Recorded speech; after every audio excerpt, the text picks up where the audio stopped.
I want to tell you about an amazing American botany professor called Robin Wall Kimmerer.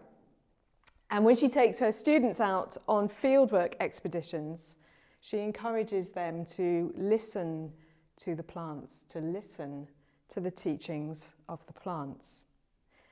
Besides being a world expert on mosses, Kimmerer is steeped in the spiritual knowledge of the indigenous Potawatomi people. And this makes her think in a really interesting way about her work as a scientist.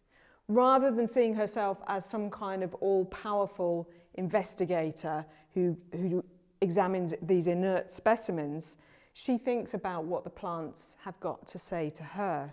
She thinks of humans and plants alike as lively beings who are bound together in a single community. Now, you can find something a little bit like Kimmerer's take on plants, her spiritual take on science, in the Bible. If we look in the book of Job, that extraordinary section where Job is trying to deal with the absolute misery of his life by being confronted by the awe and the inexplicability of the natural world. And we find the line, "Ask the plants of the earth, and they will teach you." But despite the fact that we have got that kind of wisdom within the Bible, it would be fair to say that perhaps more recently, Christian traditions have not been so good at listening to the plants, listening to our fellow members of the created world. But we can find examples of that within the Christian tradition.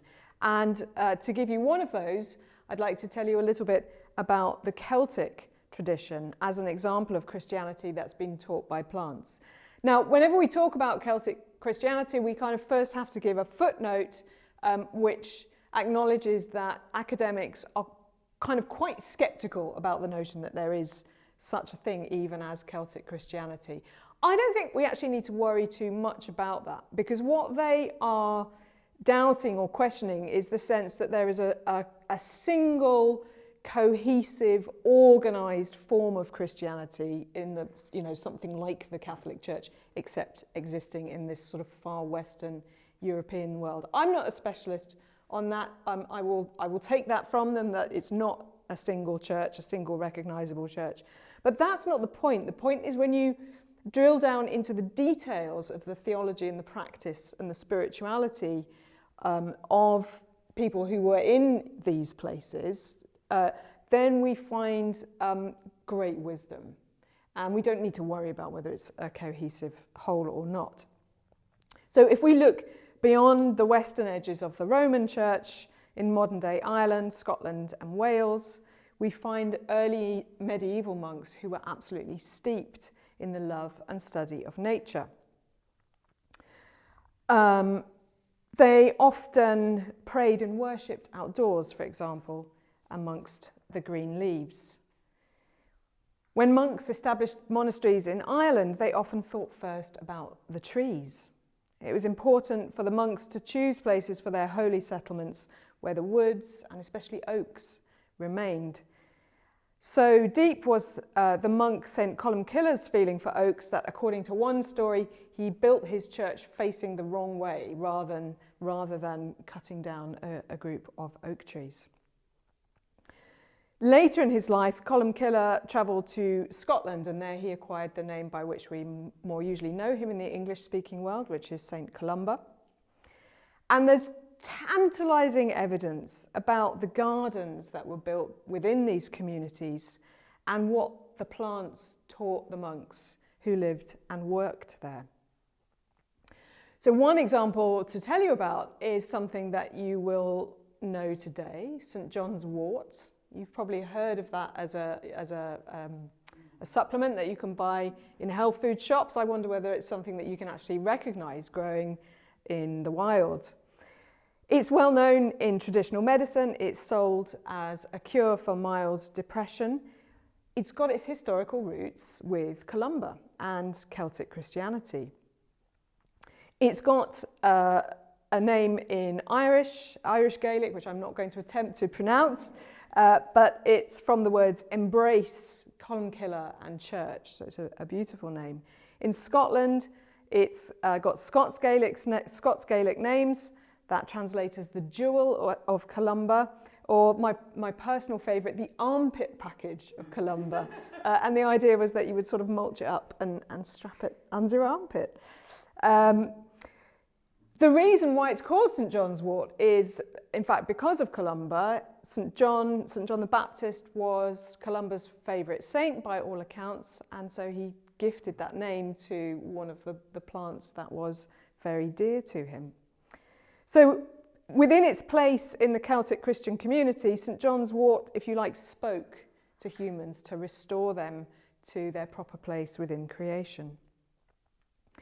We'll probably never know what specific research Columba and his monks did to learn from the many herbs in their gardens and growing in the fields and woods. But we do have evidence from the native names of plants that the Celts named plants from their uses, their appearance, their habitats, and their traditional and religious associations. They had this really integrated knowledge of the natural world. Their names sprang from deep acquaintance with the leafy world.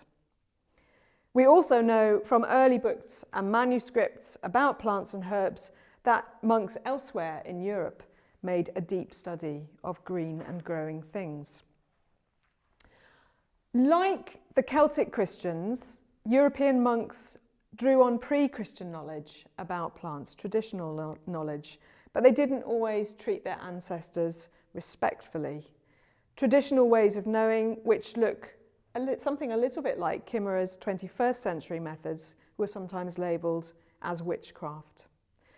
The forests of Columbkilla's homeland were systematically cut down by the English in Tudor times. Their immediate aim was to get material for shipbuilding, but so far as the colonists were concerned, it did no harm that the Irish would also be culturally and spiritually uprooted along with their trees. And that, unfortunately, is the story that then came to characterise the next few hundred years from the early modern times up to where we are now. Over the coming centuries in Europe, into the era of modernity, plants were reduced to resources and to data. And you can think of this as a kind of a left hand and a right hand thing. On the left hand, extraction, exploitation that has continued onto the present day. And on the right hand, science as a way of thinking about the world that kind of justifies or makes easy that instrumentalization of the natural world, reducing it to stuff. Science was the development of a practice that saw nature as something external to the observer. So rather than loving nature and being part of it, the observer is kind of like a disembodied mind, studying but disconnected from the rest of the world. And I think to a degree theology has also followed in that model of scholarship that modern science created, a disembodied mode of knowledge that claims some kind of objective mental grasp upon the world, but neglecting to talk about how we actually participate within it. In this growth of modernity, we lost our sense of kinship with the created world, that kinship that was so present for St. Columba. And with that loss of meaning has come a catastrophic uprooting from our place in the world. We're reduced to the notion that nature is somehow out there, something optional that we can visit on a Sunday afternoon for a nice walk, but otherwise we can take it or leave it. And now we're just beginning to realise with this awful, awful mounting horror that we're not just spiritually and culturally uprooted from the world by this, we're uprooted actually even from our viability within the world. You know, like a plant that's uprooted, we actually cannot live. We can see resources running out, nature running away from us in ways that we can't control. We are unable to solve our planetary crisis scientifically. We've had decades where we've known what to do and we're just not doing it. Only a reawakening of our spirituality will do it.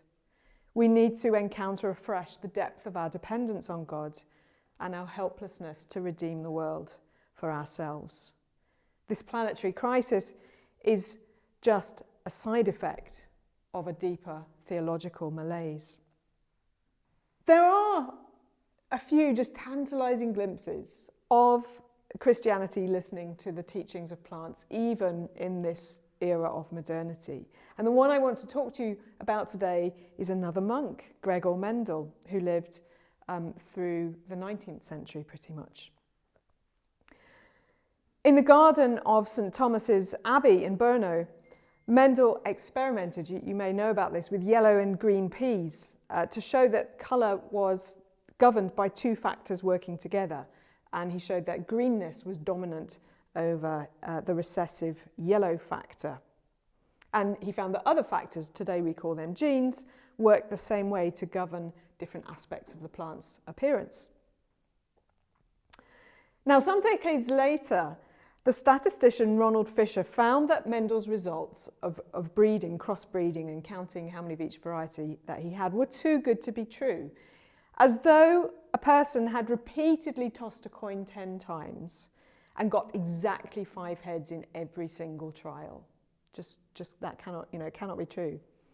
And there's been various explanations given to account for his results, such as, for example, that he deliberately misreported the facts. But maybe, just maybe, we can place Mendel in that longer tradition of monastic study.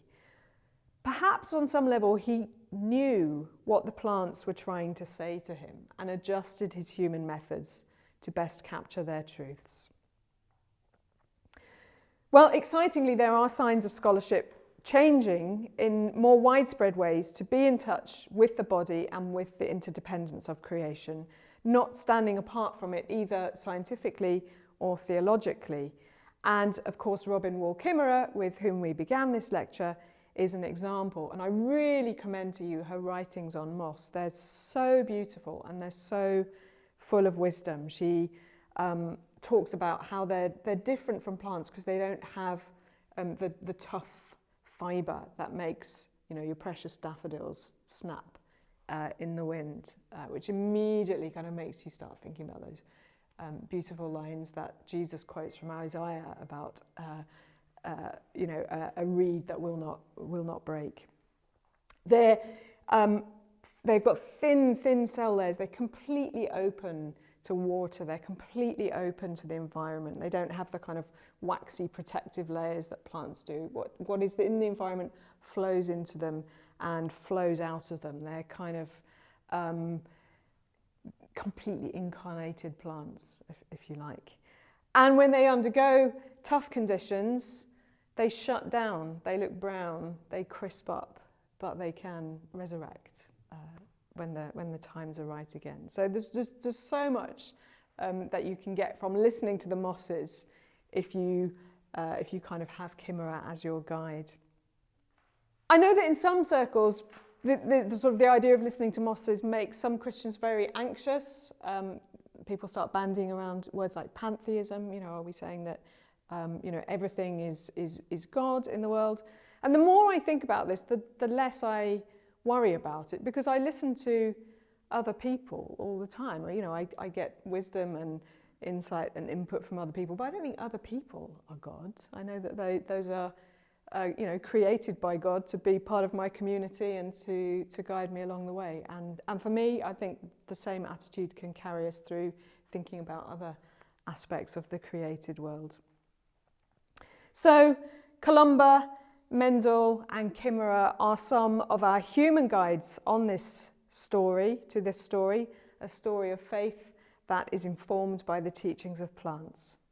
And I'm so excited about this MA programme because it will, I believe, develop a deep wisdom like theirs that comes of what was previously known as science and theology, but I think is better thought of as an integrated form of learning and spirituality. It will position students, all of us, not to stand outside of nature, but to be fully alive and God-purposed within the creative order. Thank you.